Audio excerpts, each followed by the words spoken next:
Here I have UMIDIGI A3, and today I'm going to show you how to wipe cache from this device. So first of all, you have to turn your device off, and after it turns off completely, you have to hold down combination of keys, power key and volume up at the same time like this for a few seconds. After you enter this kind of menu, here you have to use volume up key to navigate and volume down key to select, and you have to select the first option, recovery mode.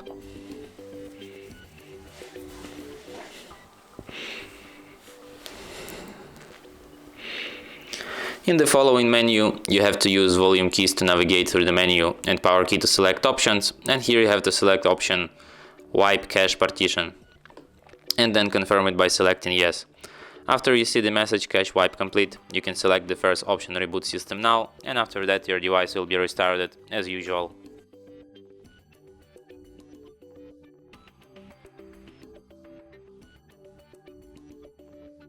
And that's it. Thanks for watching.